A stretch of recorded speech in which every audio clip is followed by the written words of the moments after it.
Hey guys, Chris here of TF Arc Legends. On my last video, someone asked if I could show how I do clouds for my diorama backdrops, and that is precisely what I'm going to do here. But before I get started, I want to say I am not a pro at the airbrushing, so as far as any instructional tips you might be looking for, I recommend checking out Art Workshop and Airbrush Asylum on YouTube. They are both highly informative on all things airbrush, from the tools themselves to methods and how-tos, but I will do my best here. With that being said, let's get to it. I have an old panel already decked out in a variety of shades of blue, so why not give this guy some purpose and throw some clouds on him? First, you can take something like a brown paper bag, notebook paper, toilet paper, and not too much. Better to have it than not need it, am I right? In my personal preference, paper towel. Really anything that can tear and scrunch and manipulate for different shapes and features when you're doing multiple clouds with just one sheet. Now I'll tear some of this off and mess with it a bit to find what kind of shapes I want to work with. So it's just like using a stencil with the edge of the paper being the top of my clouds. And I really just kind of wing it the rest of the way. Alright, I'm going to do 4 clouds, and I'll scrunch up my paper a bit for each and give an easy spray of titanium white. About 4 to 5 inches off the canvas with the airbrush, just to give myself a silhouette to work off of. If you start noticing the video jumping ahead, that's because working around a camera is a pain in the ass, and I'd rather not waste your time staring at the back of my arm for 30 seconds, so I cut all that out. I'm still figuring out how to do all this stuff on camera, guys. Sorry. I'm not a scientist. Okay, time to get busy. So with an airbrush further away from your canvas for soft, wider application of paint, and get in close for a harder, tighter application while being very easy on the trigger. I'll do a soft application to fill out the body of the cloud, and you can see I'm getting in very close to make the top of the cloud more prominent by punching in the white and basically tracing back over the edge with that, sort of like a coloring book. And earlier I said that I just kind of wing it. By that I mean when I'm staring at the canvas for so long doing this, I'll start to notice variances in shades of the colors, where some spots are lighter or darker.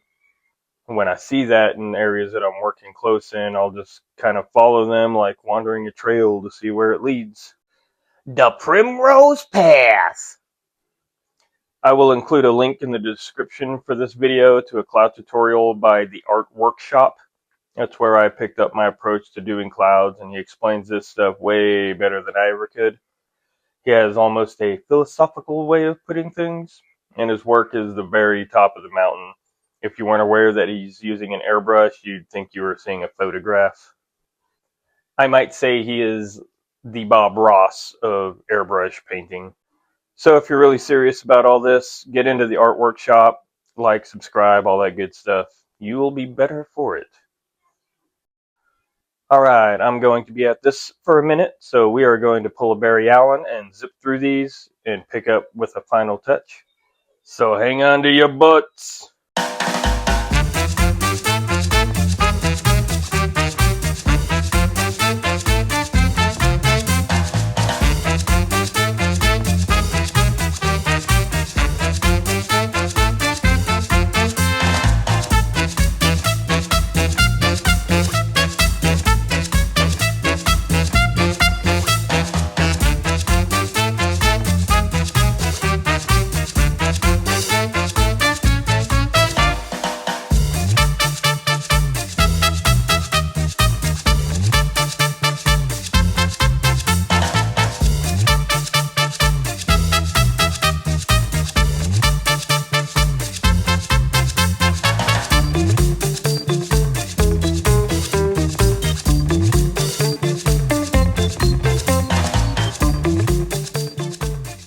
And we're back.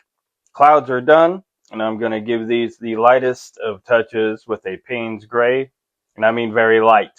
I'm barely pulling back on my trigger, hitting the darker areas and lower regions of the clouds. And that's it, man. That's how I do that. And adding the gray is optional. I think these look pretty good as is, but sometimes the Payne's gray gives it that extra little, oh yeah. And this is totally up to you. I don't always throw it on there. I wait for the end result to give me those suggestions. You know what? How about one more, just for good measure?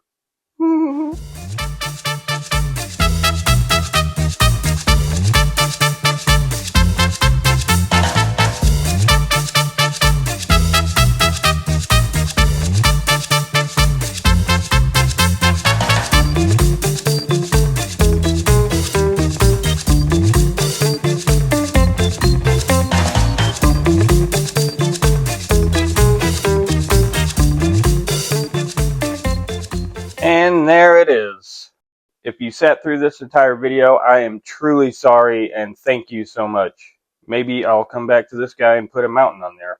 I'll let you know. And please do not hesitate to get at me in the comments. See you next time. Swoop! No flying stuff!